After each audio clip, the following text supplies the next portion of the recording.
স্বাস্থ্য খাত সংস্কার কমিশনের দেয়া সুপারিশগুলো বাস্তবায়নে সুনির্দিষ্ট রূপরেখা না থাকায় এর ভবিষ্যৎ নিয়ে শঙ্কা জানিয়েছেন জনস্বাস্থ্যবিদরা। তারা বলেছেন, নির্বাচিত সরকার এটি বাস্তবায়নে কতটুকু উদ্যোগী হবেন তা নিয়েও নিশ্চয়তা নেই।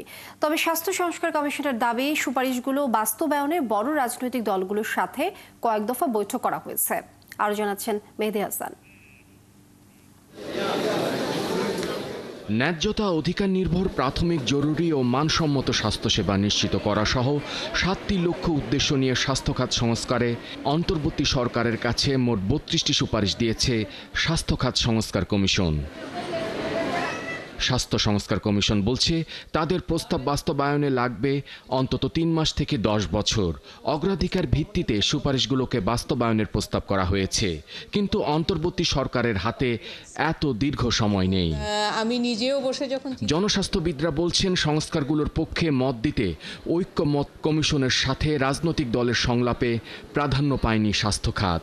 ফলে সংস্কার সুপারিশগুলো আলোর মুখ দেখবে কিনা তা নিয়ে সংশয় রয়েছে।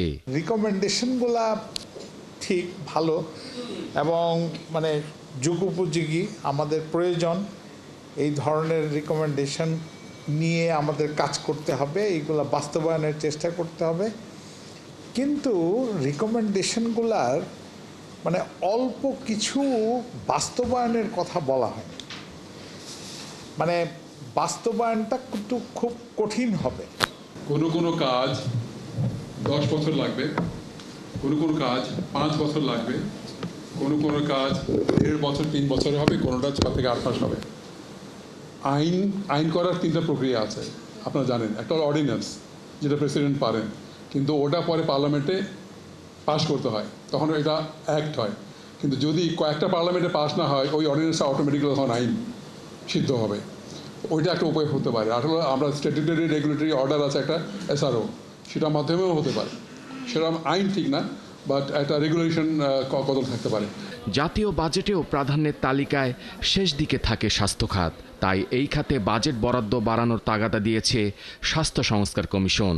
বছরে $58 করে, এই যে $58, এই $58কে আমরা যদি আমাদের নেইবারিং কান্ট্রির দিকে তাকায় দেখি, যার সাথে আমরা তুলনা করলে লজ্জা পেয়ে যাওয়া উচিত, সেটা হচ্ছে আফগানিস্তান। সে খরচ করে $82। আমরা একমাত্র পাকিস্তানের সাথে নিজেদেরকে তুলনা করতে পারি। এই গ্রাফটা একটু সমস্যার কারণ হচ্ছে মালদ্বীপ বেটা হচ্ছে সেই বড়লোক যে খালি ফুটানি দেখায়, সে $1000 ব্যয় করে। মেহেদী হাসান, ৭১, ঢাকা।